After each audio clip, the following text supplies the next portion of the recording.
Do the rich people cringe and say, don't tell them that, Rob? Yes. Don't tell people what you know. Right. Keep them poor. So my father was the head of education, PhD, all that stuff. I go home and ask him, said, why don't we learn about money in school?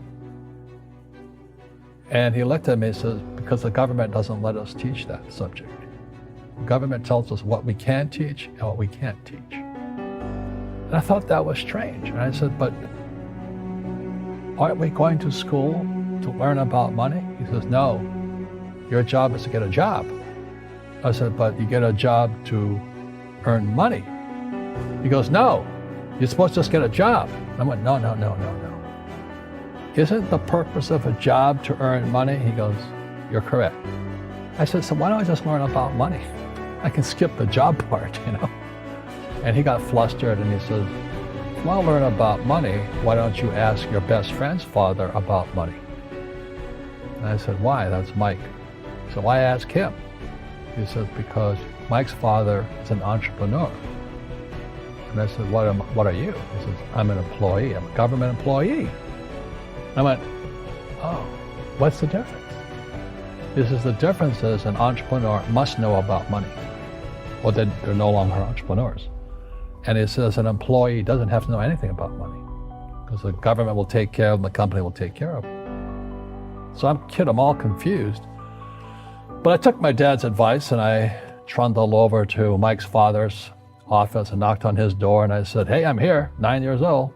Teach me about money. He says, beat it, kid, you know.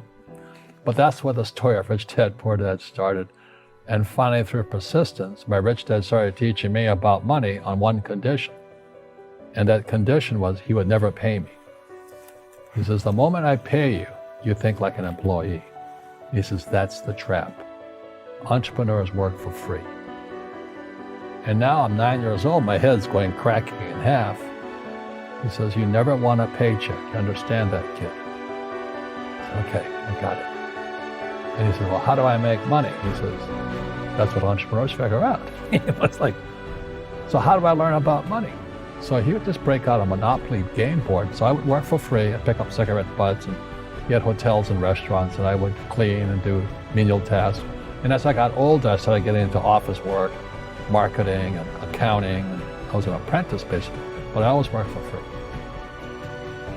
And he would teach me about money. But the way he taught me about money was playing Monopoly. And finally one day I got upset. I said, well, when are you going to teach me about money? He says, what do you think we're doing? We're playing Monopoly. He goes, no. What do you think we're doing? We're playing Monopoly. He says, what do you think we're doing? So I don't know. I'm teaching you about money.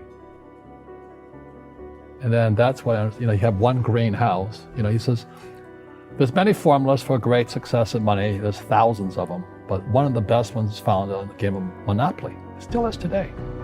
4 green houses, 1 red hotel. I said, what?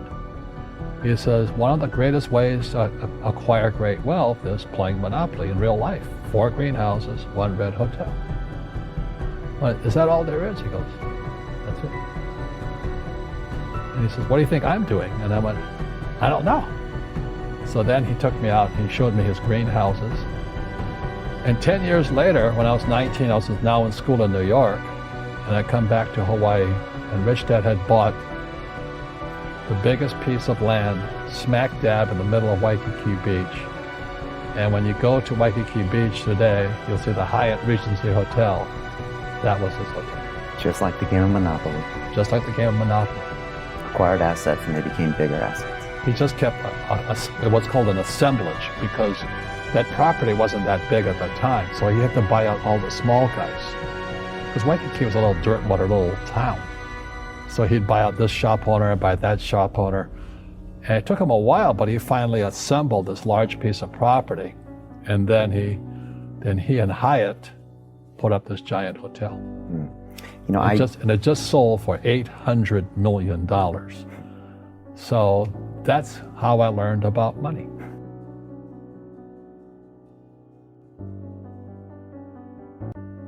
I've had financial crashes. I've had people stab me in the back, but they're all good because I grow from it. That's spirituality. You know, people who are afraid of making mistakes, like they teach in school, they don't ever grow. Because spirituality is there's good and there's bad, there's right and there's wrong, there's up and there's down. Most people only want to be right, they only want to be positive.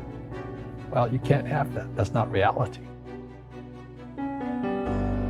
Well, I wasn't poor by most people's standards, but I came from a family with a poor attitude, if you know what I mean.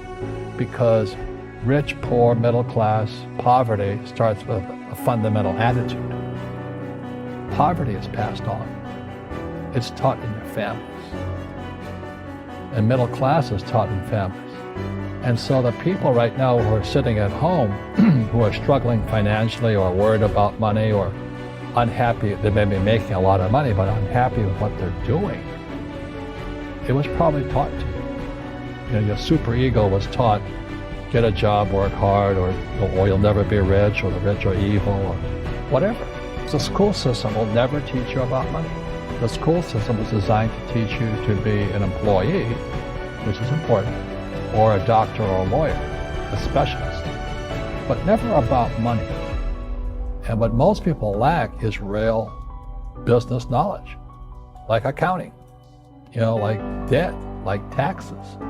You got to know that stuff, but they don't teach it in school to anybody. So, and then when people ask me, how did your rich dad learn this when your poor dad, a PhD, didn't? And the answer is very simply, my rich dad was my best friend's father. His father died when he was 13. So his rich dad had this family business at 13 to run. So he had to drop out of school, which was his blessing. You know, there's blessings, and you know, sometimes the blessing doesn't look like a blessing, but it turned out to be a blessing. And then his teachers became his bookkeeper, his accountant, his attorney, his banker, his real estate agents. So he has what I call real teachers, not these fake teachers in school. You see, most teachers in school, they're out of ethics. They teach subjects they themselves don't practice. I asked the teacher, I said, you know, I'm in my third year of calculus now. It was called strength of materials. I said, am I ever going to use this stuff? He goes, no. You know, I said, why do you teach it? I was like, I take it. I said, do you ever use it? He goes, no. And that's why, you know, you have to, in life, one of the things I suggest to people, you got to find a real teacher versus a fake teacher. And a fake teacher is somebody who doesn't do what they teach.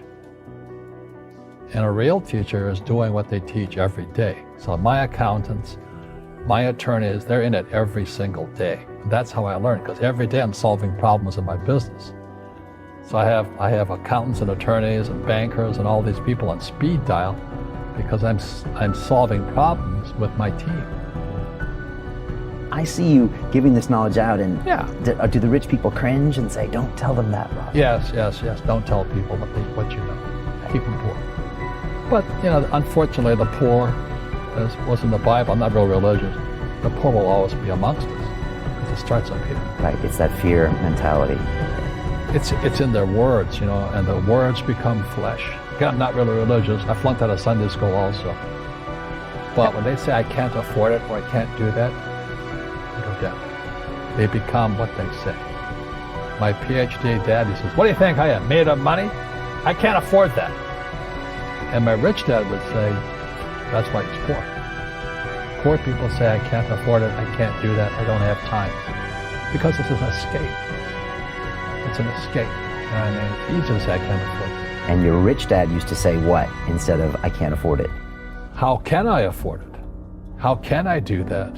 You know, what would it take, or why should I do that?